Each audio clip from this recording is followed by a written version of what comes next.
Hi, everybody. Thank you for joining us today for the webinar. Today, I'm going to be your host. My name is Dmitry Bilash. I'm Chief Business Development Officer at Osavo. And today we have three amazing guests with us. So let me start with a quick presentation about today's event. Right after that, I will pass a word to our wonderful guests who will answer the questions and who will help us to dive into the details of the topic of today. So today we're discussing a new era of information threats right now. We're trying to navigate together with Rosemary, Amanda, and Greg regarding the PR and communication issues that are out there and what kind of strategies professionals should build to protect against new type of threats like disinformation, information manipulations, and information interference. Right now, this kind of issues are going and are growing rapidly all over the world. Just recently, we saw elections in Europe, in Romania, that were actually cancelled and rearranged due to the interference through the online media into the electoral process. So it's a pretty growing thing out there, and we're happy to dive into this topic together with you. This webinar is hosted by Osavo. At Osavo, we develop AI-powered solutions for information environment assessment, for combating all kind of threats that we are discussing right now. We work mostly with governments and with big companies to identify narratives, key opinions, and threats, as well as the ways to mitigate them. As a software company, we develop these new technologies and cooperate with wonderful professionals across corporate and governmental sector all over the world. If we talk about the agenda for today, so I'd like to highlight maybe key questions that we're going to answer.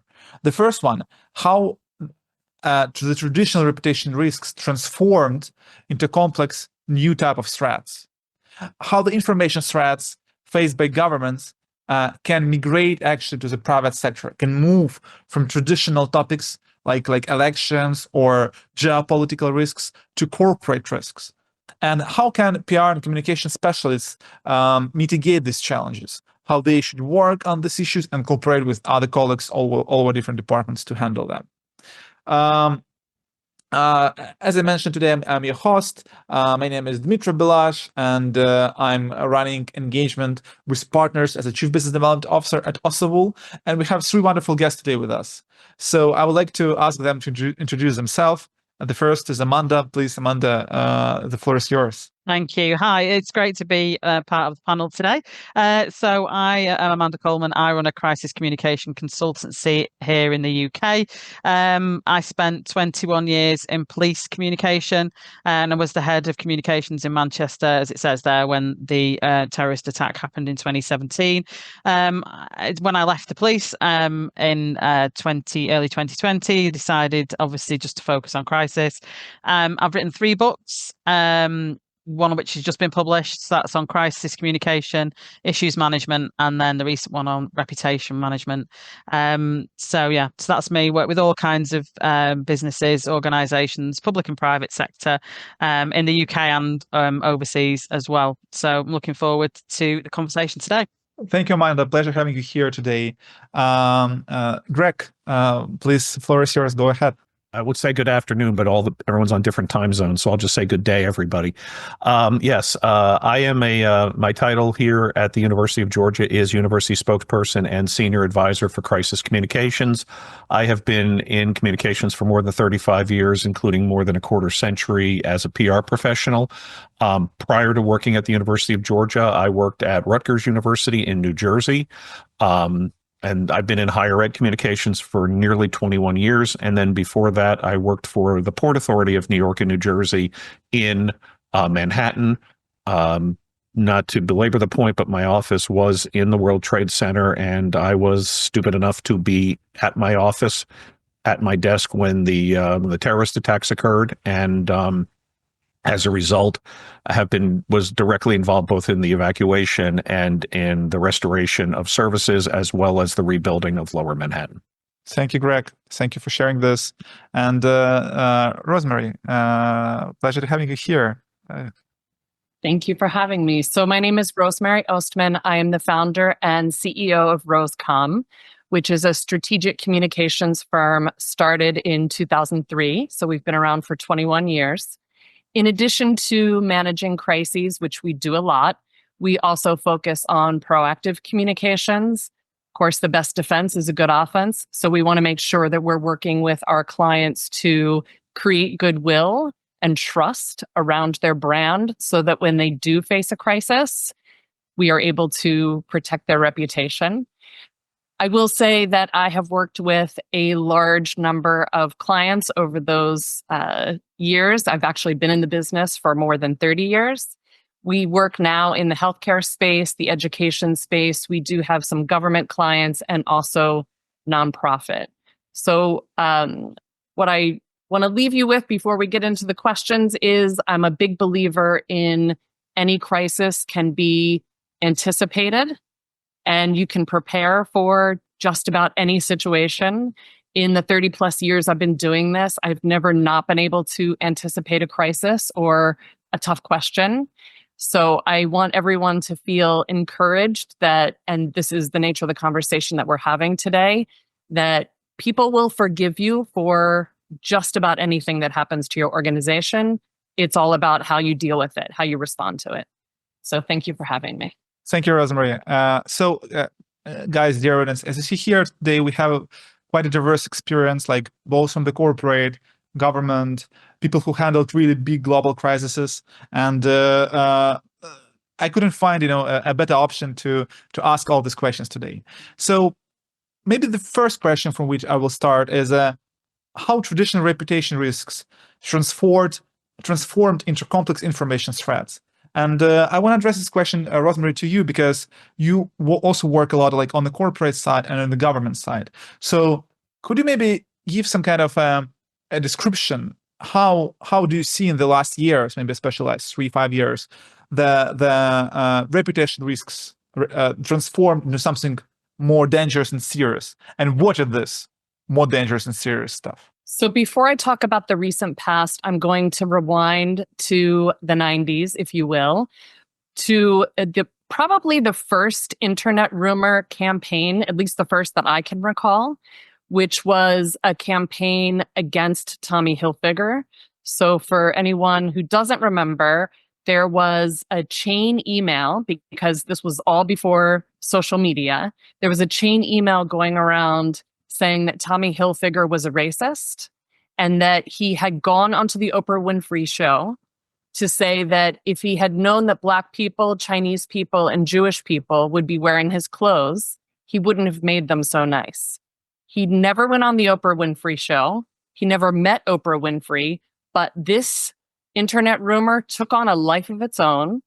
And because it was before social media, the Tommy Hilfiger brand did not have the direct channels to address the rumor.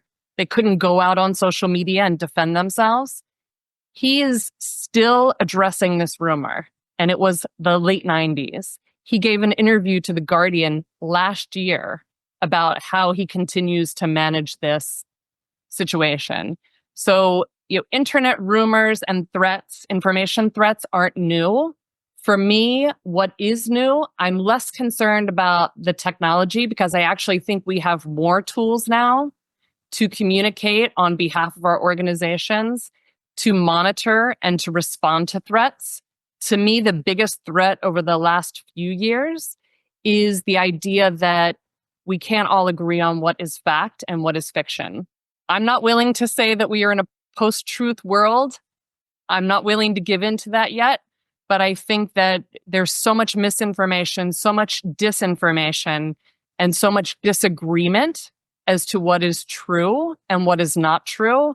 And I think for me, that complicates the situation and presents a bigger threat to institutions. Thank you. I fully agree with you that right now the line between opinion, facts, and misinformation is quite thin.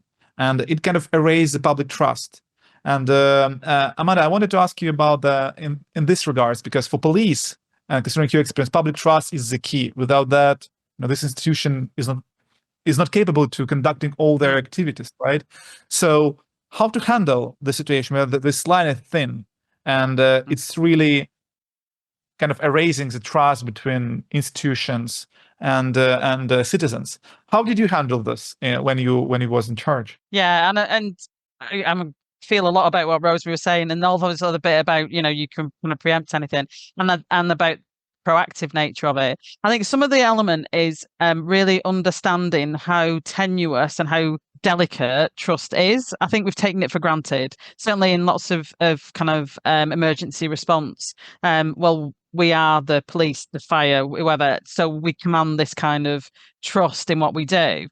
When there's been a whole series in the UK of events over the last few years, last 3 years, that have really damaged public trust to the point where in August this year there were riots, and there's just a report came out today that was saying they should have been anticipated because everybody could see the tension was rising. And I think there's an element around really recognizing what is actually happening and also valuing the what you say, and being really clear about what you do know and what is the truth. One of the things that often gets talked about is a good lie, where people are working for the best intentions because they want to make things better and they want to help people. They want to kind of stop things getting worse, and then they will manipulate in different ways and not quite give the full picture.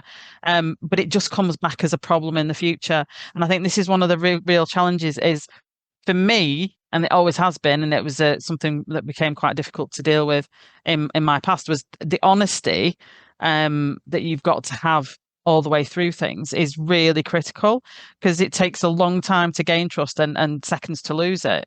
It's probably the last 5 years has got a lot worse. And again, I don't think it necessarily, as Rosemary was saying, it's anything to do with technology.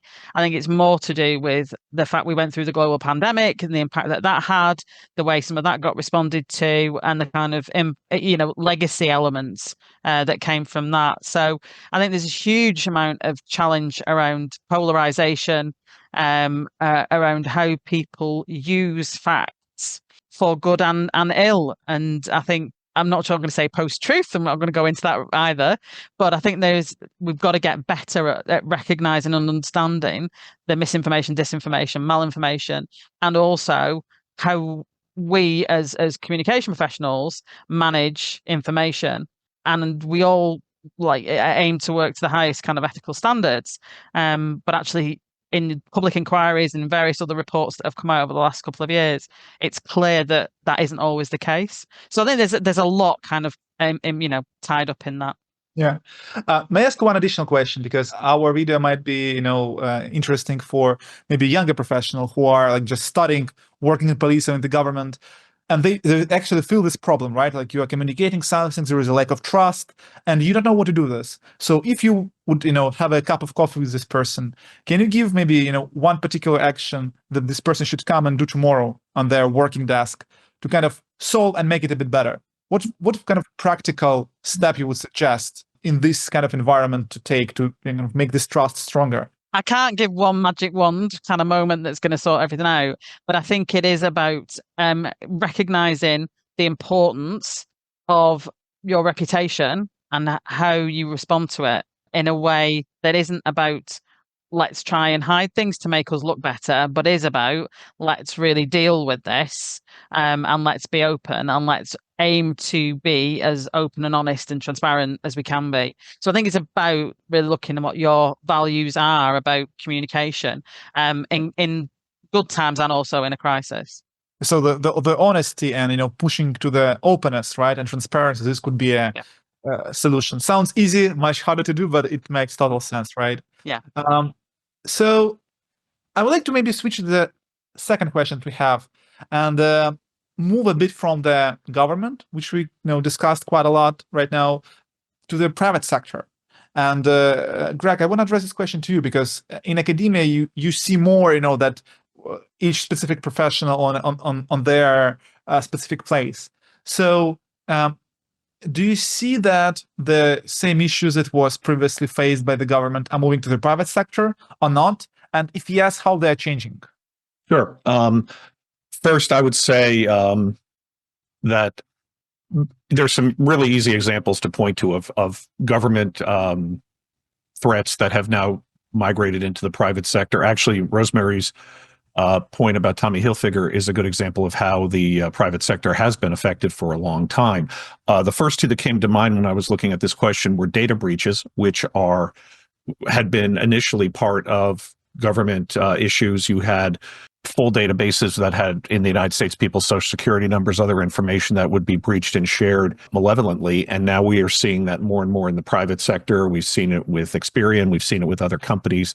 The other thing is service interruptions, and there are information threats that can help disrupt services, both provided by public sector agencies as well as by the private sector. We've seen efforts to disable information passageways, to stop transportation services, to stop other kinds of services that are provided by government. But then also, when you're talking about dealing with customers and clientele, when those services are interrupted by whatever forces might be at work.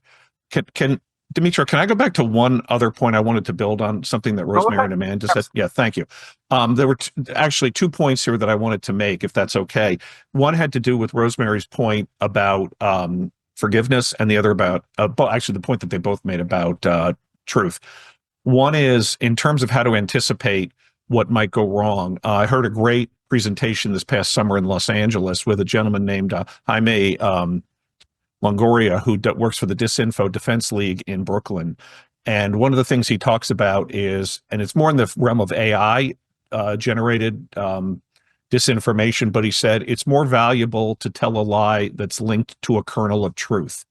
And by that, he means what we can do as professional crisis communicators is assess what are the kernels of truth about our organizations that could be exploited for malicious purposes. And I'm going to point to an Ossival analysis that I read a few days ago about disinformation in Ukraine related to social media in the month of August about corruption, and how, as part of that, your organization identified that more than 40% of the posts that have been made about corruption in Ukraine and anti-corruption efforts were completely false. So they can be discounted, but unfortunately that means that more than 50% might have some kernel of truth to them, and that just makes it that much harder to debunk, which is why I think it's important for people to anticipate. Now, to the forgiveness point, again, I heard from a gentleman named Patrick Jeffson, who used to be the chief of staff to Princess Diana. And one of the things he talks about when he presents is to maximize your forgivability before you need it. And he calls it that quality which gives you the benefit of the doubt on your worst day.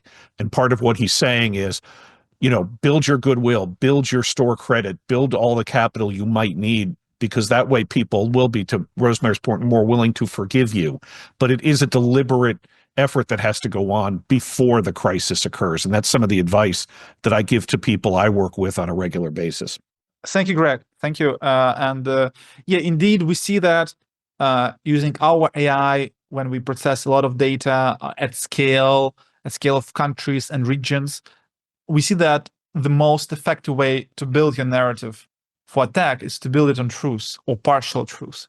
It's much easier than try to invent something, right? And it's much faster and typically much more effective. And it makes, the situations more complex, because any society, any company has some issues, has some flaws, has some mistakes. And what adversaries need to do, they just need to amplify this and try to, put some opinion on this. Right now, with all the generative AI capabilities, it's much, much easier than before.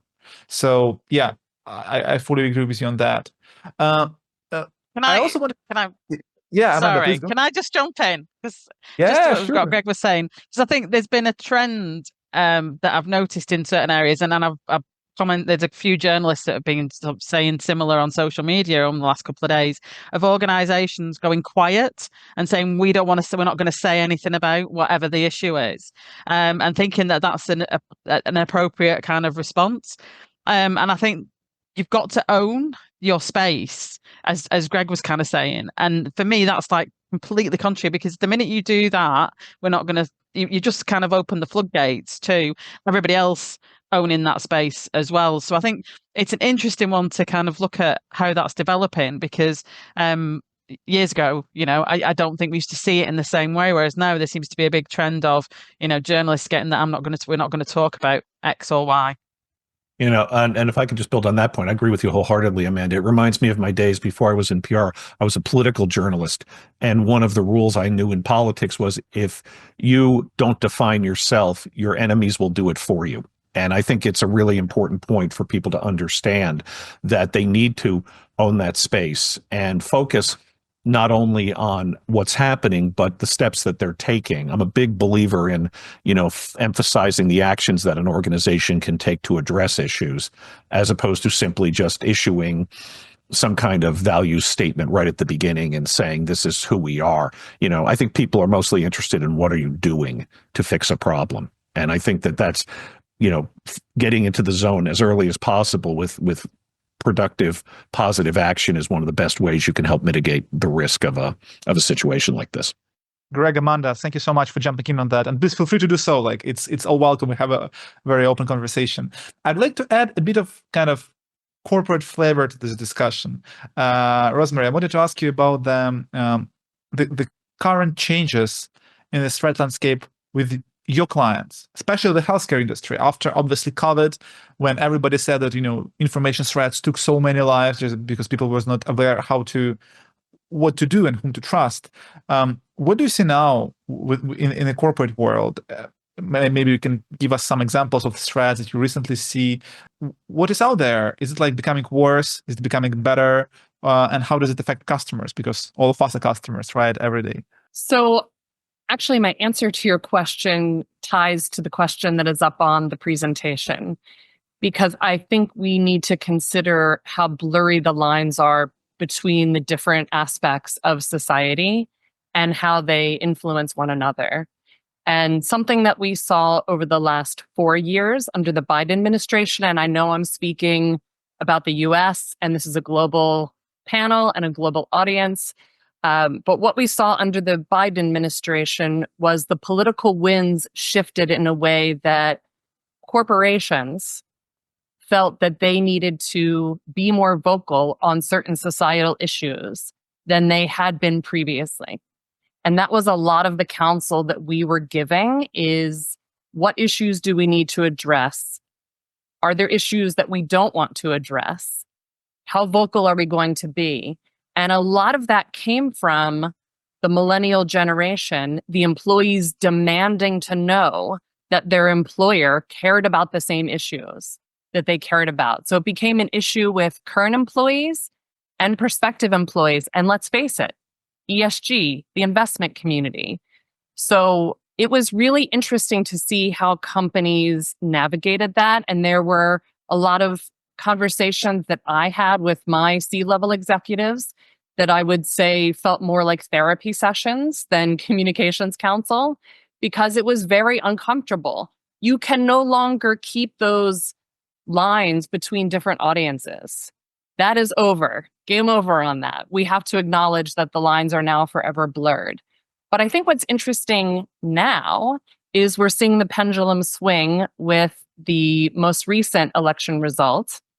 And I think we're going to see businesses feel like they can go back to not addressing some of these issues. And it was already starting to happen before the election happened. We were already starting to see a pullback on addressing some of the societal issues, whether it was something related to DEI or anything else. So I think I find that to be personally very interesting.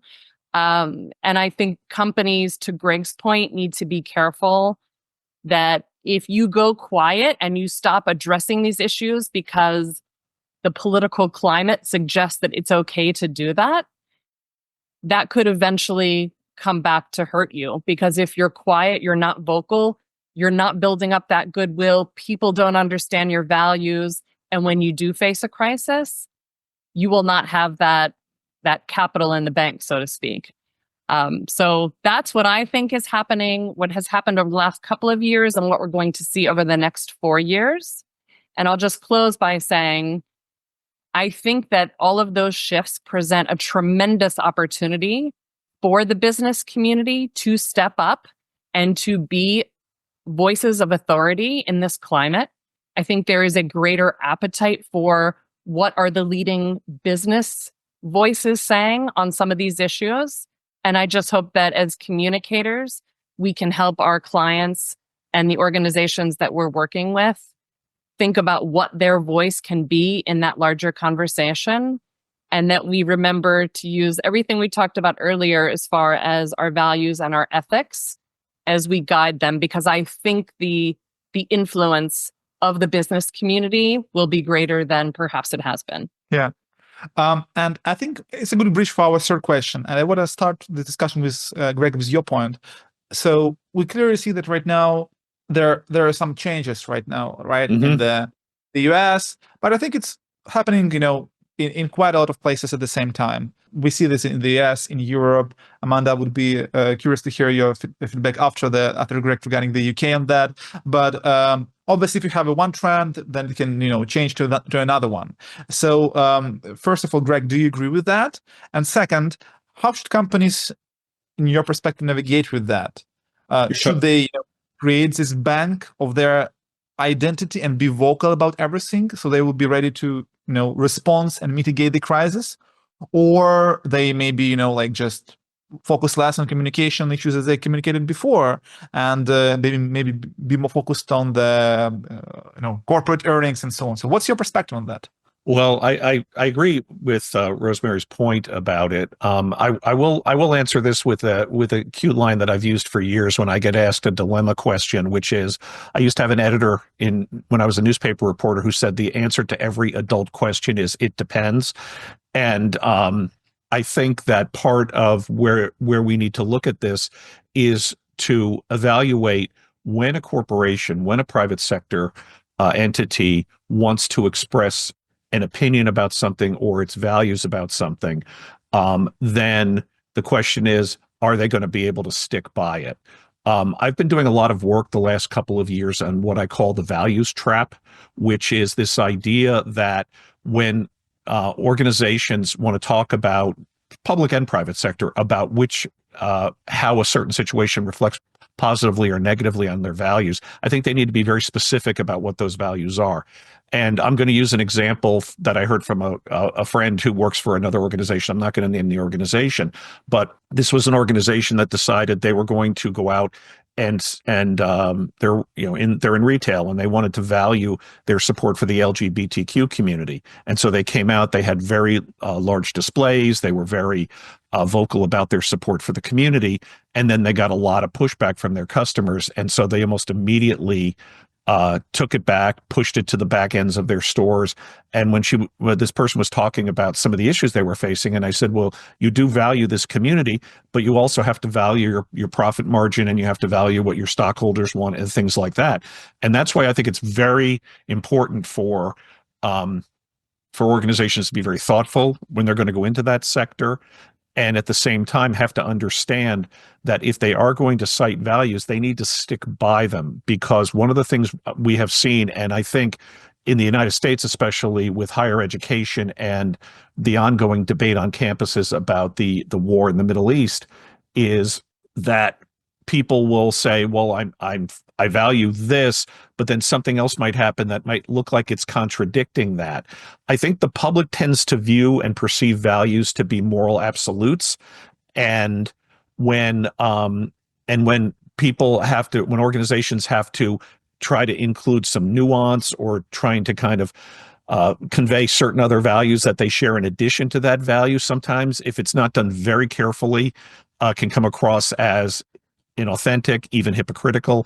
And we have found, particularly in the higher ed sphere, this is one of the reasons that we've had some real serious challenges, not where I work, fortunately, but at other institutions with colleagues that I have, where they've had to maneuver their way through this minefield. So I do think it's important to state values and positions, but I think people need to be very careful and thoughtful about which positions they're going to stake out, and then make sure whatever positions they stake out, that they stick by them. Yeah. So I think this is a very interesting topic, and I want to make it even a bit more sharper in our discussion. And Amanda, I have a question to you following that. So essentially here, we have a kind of an idea that during last maybe 5-10 years, the trend was that the brands, the institutions, because they're also brands to some extent, right? They need to be vocal about what they believe in and amplify this as much as they can. because this was kind of the main trend. Right now, it might be changing, right? And it's not becoming that mandatory. So what do you think, like, if from your perspective, you can cover both governmental one and corporate one, what should be done? Like, what would you do for your client? Would you still, maintain your open position to everything and reacting to all societal issues, or maybe you just will be less focused on that and drop some of them? What's your perspective? What's your suggestion on that? Yeah, there's a couple of different elements for me. The first is what matters to you as a business, as a corporation, as an entity. And if it's something that relates directly to what you are about or what you profess to be about and your values, as Greg said, then you can't sit on the fence, because we are in this polarized, it's this or that, and it's right or wrong, you're there or you're over there. So I think if it's going to be something fundamentally that links to you, then, you can't sit on the fence. But then there's also this piece of what other people may require from you, which I don't think we're very good at in recognizing. And that goes back to really listening to what people feel, not just what they kind of say, how they feel about that business or organization. And really understanding that. And one of the things when I've been doing the research for the latest book was the challenge that we've got in really understanding where we are with reputation amongst key groups and individuals potentially that are influential at any point in time for any business, because I don't think we invest time in really understanding that. And without it, how do we actually really evaluate, understand, if something happens, how can we assess the impact if we don't know what it was like before that happened? So I think there's a whole piece around really listening and understanding, which should inform those decisions on where you are and aren't gonna get involved. It's a bit like with CSR and ESG and all those things. If you're getting involved in things that are not relevant, then it'll get called out, exactly as Greg was saying. It's not authentic, it's not genuine, it's not something that really should be there. But if it is, and you're trying to avoid it, people will be asking questions. And then you just appear really defensive and on the back foot and not really kind of proactively managing situations. So a bit like with Greg saying, it depends which I'm going to use now, I think, with other things. I think you've got to have a real look at what matters to us, who is important to us, what do they think about us, and really having all that kind of information. And I'm, in the world we live in, and the ability to use data and insights and various other things, we should be better at it, perhaps, than we are. Yeah, and I think maybe we'll add one thing to that, because you mentioned a very important topic to measure and understand what your audience actually think, and it's really hard to do nowadays, because even if you want to do a polling, there is a lot of fraud, and people not genuine what they think, and it's quite expensive and it's long. We all see this with our partners and customers. That's why we, for example, run the opinion mining researches using AI when we collect the data from the open source. Like, it could be, especially for government, it could be millions of comments, and we try to apply AI to actually make sense of what is out there and what are the key opinions inside it, which can really help in our projects, for example, to guide the communications and understand, okay, so this is something people believe in your values, and this is something they just ignore, and you can be effective in what you invest your efforts in. Guys, thank you for the discussion and our questions here. And I actually have a few questions from our audience, and maybe I want to address them, because people have a demand. They need to get answers to their questions. The first one that I have: when running campaigns to protect governments and businesses from misinformation, what are the key success metrics to measure their effectiveness? Really good question, better than all my three in the list. Rosemary, may I address this question to you? It's really, really interesting how to measure, and can you give us particular metrics? How would you measure effectiveness of your company when you do any campaign of, countering the issue? I think a lot of it will depend on the organization and their objectives, who it is that they're communicating with, what happened. I'll give an example of a client of ours that is a major education organization serving K-12, thousands of employees. They had a situation with their business in one particular geography in the United States where misconduct on the part of a handful of employees turned into a massive reputational crisis. It was actually why they hired us. We've been working with them for about 8 years now, and it's a much more proactive campaign. But at the moment, it was more reactive. And they were facing a situation where anyone in their target audiences that looked into the name of the school would go do a Google search, and the media coverage around the misconduct claims would be the first thing that would come up. And they contacted us and said, you've got to help us. We've got to get past this because we're tired of answering questions about this. And as it turned out, with that situation, there had been 6 independent investigations of the misconduct, and all of the investigations found no wrongdoing on the part of the school. It was a difficult situation, but they handled it appropriately. But that side of the story had never been told. So we started a campaign where we went to all of the journalists who had written about the charges and made sure that they completed their stories, that they put an update on each of their stories. So in the event that they turned up in search results, people would see a more complete story about the reality of what happened. We also then worked with them to tell positive stories because these are schools that are dealing with children with disabilities. And the work that they do is incredible. Yes, difficult things happened, but the vast majority of what they do is super positive, but they weren't telling that story. So we started to identify educators, students who we could go out and tell human interest stories that would change the search results when someone went to look into that school, to decide if the school system should get an additional contract, to decide if they should send their child to that school. We wanted all of those audiences to see a more truthful, but a more complete picture of that school. And so for that particular campaign, those were the success metrics. Can we shift the narrative so that there's positive coverage out there? And can we get the people who have written about the crisis to finish the story for us so that when people are out there searching for information, they don't see only the negative part of the story? So it's hard for me to broad brush say what the metrics should be because it really depends on the specific situation that you're dealing with and what you need to achieve to get past the problem that you're facing. Yeah, people really like use cases. That's why I want to ask for more. Amanda or Greg, maybe you have any use cases in your mind that you saw was, in your work or from your colleagues, and what metrics did you use to determine whether this was a successful case or not? Yeah, and I think for me, if I look at a number of things I dealt with in policing, we had obviously the arena. We also had some of those cases, like Rosemary said, where officers had behaved badly, whether that was accurate or not, and the kind of impact of it. But I suppose it goes back to, for me, how do you know how to measure it? You've got to really understand what is it you want to achieve. What is the outcome that you want to get to, and what's the realistic outcome that you want to get to?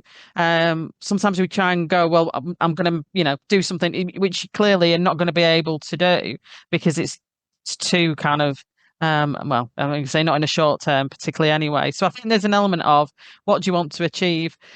We had a situation where, in terms of misinformation, there was an urban myth that developed and became a big media story around a canal pusher, a serial killer stalking the canals of Manchester, which there's canals in the city centre.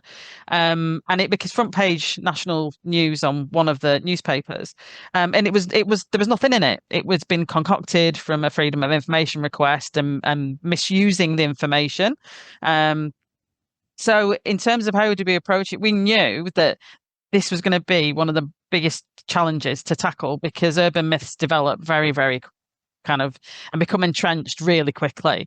So the way we do, there was no point in trying to do media releases, really speaking to the media about it because they were part of the problem. They were stoking the misinformation. This goes back to the early days of social media. So thankfully it was only a little bit of a problem, not a big big problem as it would be today.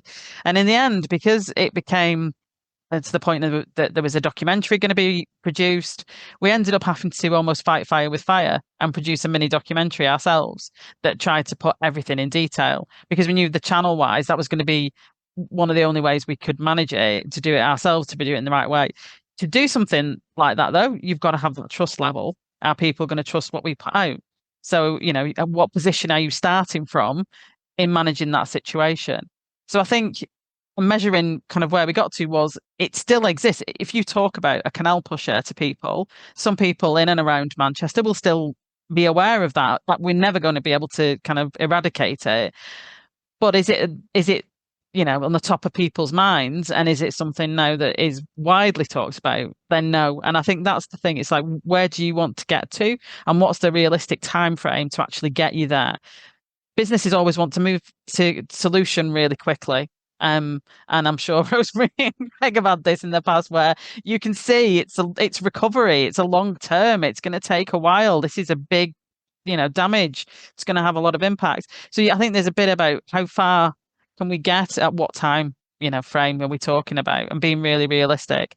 But like I say, for us, the measurement was it's not being talked about in the same way as it was, and using different channels. And I think that's the other thing that we really have to push, and I try and push with clients now, is you can't rely on the traditional channels that we used to use to try and address some of the issues that we're facing now, particularly around misinformation and some of the kind of challenges of that. Yeah. Add something on to what Amanda said quickly. Yeah. Please go ahead, Rosemary. Yeah. I think this is a really important point about the longevity of a crisis. Just when you think that you've gotten past it, it can come back up and rear its ugly head. We see this a lot with crises. Sometimes if another organization has a similar crisis, the media will bring yours up again to say, oh yeah, and this also happened to X. Especially if there are a few and it's like a trend, it can go on for months and sometimes even years. In the situation with the education company that I talk about, what we were doing started in 2017. That's when we were starting to try to balance that story. In 2019, an investigative reporter doing a story for USA Today decided to bring the story back up because it fit a national narrative that she wanted to tell.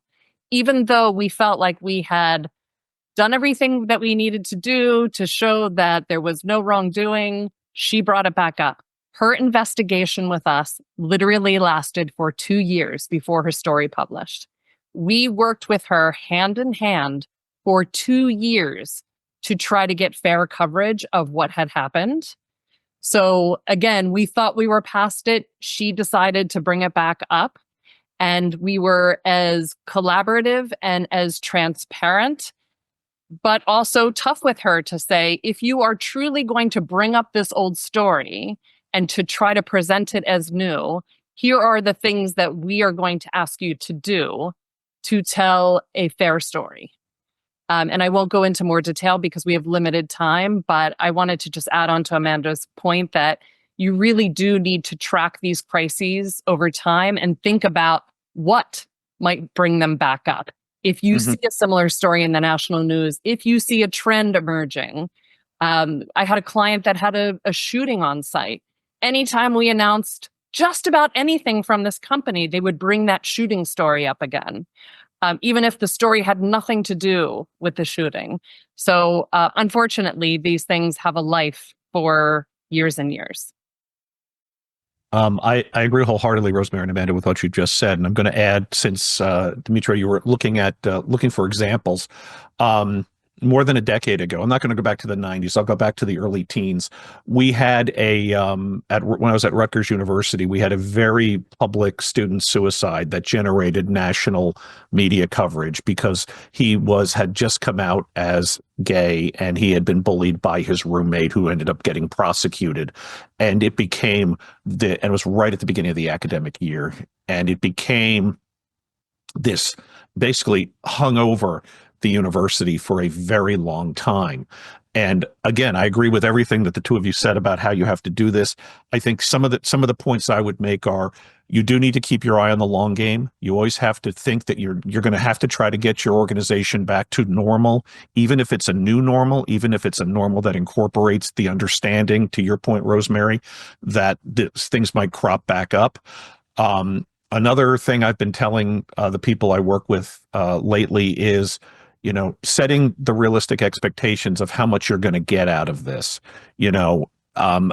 I'm sure the two of you have dealt with circumstances where someone will get really angry because you'll have a story that's everything you want, except there's 2 paragraphs that they hate, and they just obsess over that. And I'm trying to get the sense that, 80% of a win is still a win, and we need to think realistically about that.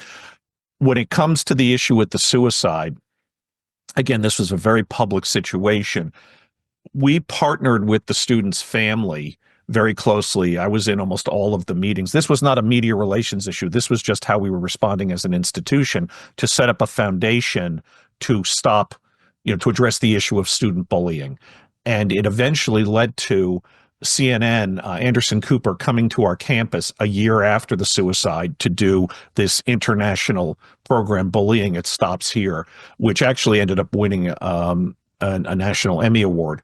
And the whole point behind it was, again, I get back to the point of what actions are being taken to address these issues. And after we had been, in the news for this terrible, terrible tragedy, we were in the news again and continued to be in the news for the steps, the actions that we'd taken to move forward from this and to try to create a better world, and that would, of course, not bring this poor, unfortunate student back, but at the very least, his parents could work with other people to try to help other students from being bullied. I'm going to use one line that, I've been using a lot lately. We talked about values before. I love to say to the people I consult, I think you want to think about your verbs at least as much as your values. Think about the actions you're taking. Think about the steps you're taking. Rosemary, you talked about this with the education group, having stories about good things that have happened, having stories about the studies that were done, the postmortems that were conducted. That's another way to push that narrative. I think even with non-traditional media, if you can have a strong action that says it's an old line from the newspaper industry, show, don't tell. If we're showing that we're taking things seriously, we don't have to go out there and say we're taking them seriously. We just show people, here's what we're doing, and that will go a long way toward convincing them. I was just going to say, just to add to what Greg was saying, I think there's a big challenge, certainly the getting in the UK, and if I'm going back to the kind of UK institutions and governments and policing, and you kind of see in other places, trying to communicate your way out of a situation you've behaved your way into. So you can't communicate out of the fact that you have got a problem as an organisation or as a business. And I think there's a bit of actually really understanding, have we got an issue here? So back in 2017 in the UK, there was a tower block that caught Grenfell was on fire. And when you read what was in the public inquiry report that came out just a few months ago, there's a whole series of elements where people ignored, didn't look at, didn't address things that's ended up creating kind of what happened. So I think there's a big question of, you do need a bank of here's what we're doing and here's how we're doing it. But if it's not rooted, I think like Greg was saying, in the actual tangible things that are happening, if your behavior is not changing, if the way you address things isn't changing, then no amount of positive stories is going to really make a difference. Policing in the UK is going through a very difficult time at the minute, where they're trying to send lots of positive stories, but aren't actually addressing some of the concerns and issues that lie behind why there was riots in August, and various other things. So I think it's an important aspect to consider when we're looking at how do you deal with things and what long term looks like. Thank you, Amanda, for adding this. And we have one more question from the audience, which is related to the data breaches. What can organizations do to rebuild trust after suffering a data breach? I think, if I'm not mistaken, Greg, you was talking about the data breaches as an issue, right? you're on a mute, please. Yeah, I'm sorry. Yeah, I thought I was on mute. I thought I took it off. Actually, when I was at Rutgers, I chaired a panel about protecting confidential information. It was in compliance with U.S.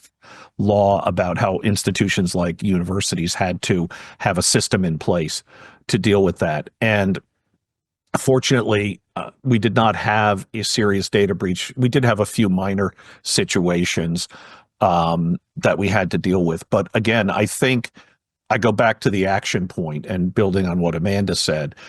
We could talk a lot about how, we don't take this lightly and we want to make sure that we have people's trust. But I think, again, the steps that you take, if you're going to create stronger systems, if you're going to create more hoops that people have to jump through so that they can't get to that information. I think and to Amanda's point about being transparent about that, I think the more we are forthcoming about what we're doing, about taking responsibility for actions that have happened, and then saying, here's what we are doing to fix it. At the very least, that will show your sincerity and your authenticity to your customers. And again, that's one of those situations where it takes a long time for people to regain that kind of trust, but you have to take the time and you have to keep taking those actions and you have to keep communicating about those actions for people to accept what you're doing is really serious. Thank you, Greg, for adding this. I think that we are kind of finishing our conversation and timeline. So I would like to maybe give a last word to each of you to wrap it up and give some last tips and hints to our audience. So maybe we'll start from Amanda. Give us the final word. Oh gosh, trying to condense everything. I think the thing for me is to plan, prepare, exactly as Rosemary was saying, but also to be really realistic about where you can get at what point. And in all of it, recognize you might have to be a risk taker at a point when an organization wants to be very risk averse because of something happening, and be human in how you approach it. Thank you. Rosemary, the floor is yours. So I think that for me, just staying very mindful of the fact that information is flowing in a very different way than it has historically. Years ago, we would primarily be worried about the media covering a crisis and what that might do to our reputation. And for better or worse, people aren't paying attention to earned media in the same way that they used to.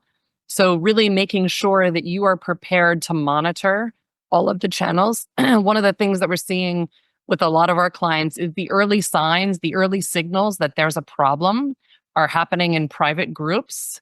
So really understand where your audience is and make sure that you have an ear in those different channels so that you can anticipate the problems. Also think about the role of AI in how your story is being told. People are becoming more and more dependent on AI. AI is getting better and better at capturing information and becoming a resource for people to learn about situations. So understand what is feeding AI and what AI is saying about you, because that will drive a lot of what's happening if you're dealing with a crisis. And then finally, I think, always it's important to remember going through a crisis is brutal. It can feel like a massive drain on resources, especially for a profit-making entity that is trying to grow their business. They have other things that they would prefer to focus on. But if you keep in mind, as you're going through a crisis, that every crisis is a tremendous learning opportunity for your organization, not just in how you communicate, but in how you operate as a business. And I wrote down what Amanda said about you can't talk your way out of, but exactly you said, if you behaved your way into it, you can't talk your way out of it. I say this a lot to my clients.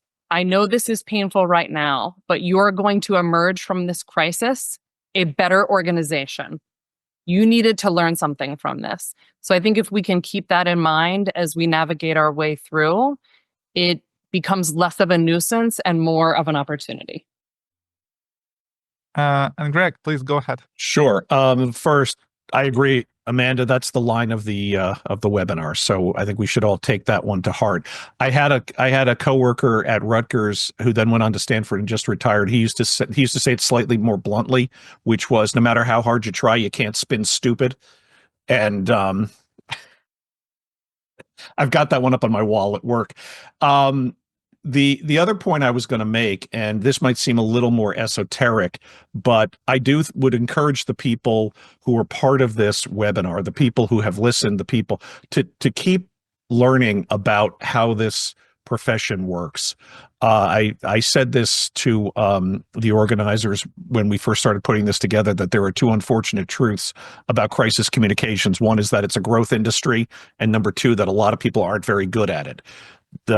I can't speak for myself. You can judge for yourself how I came across, but I can tell you, Rosemary and Amanda are both tremendous professionals who I want to stay in touch with and trade secrets with and trade information with about how we can do a better job of this. And I think we all need to work collaboratively across the world as this profession grows to ensure we are following the best practices as we define them to help our clients weather the storms that, quite frankly, will inevitably occur. Thank you, Greg. Thank you, everybody, for joining us. So I think we have really a great conversation with a lot of valuable insights from professionals who really know how to handle the crisis, who went through the crisis, and who shared some trade secrets with us today, how to handle this. From our perspective, we are trying to build a technological bridge to the crisis communications, bring new technologies to handle them, to better understand your audience, to apply AI to process big data, and find smarter ways, more effective ways to respond to these threats. So we are happy, to join this crowd of wonderful professionals and supply new technologies to people like them to help handle the most complex situations that each of us must face. Thank you for joining us today. Thank you, our audience. This webinar is recorded, will be shared afterwards. So those of you who were not able to join for the whole event can then take a look on that later. Thank you for conversation today, and have a nice day. Bye, guys.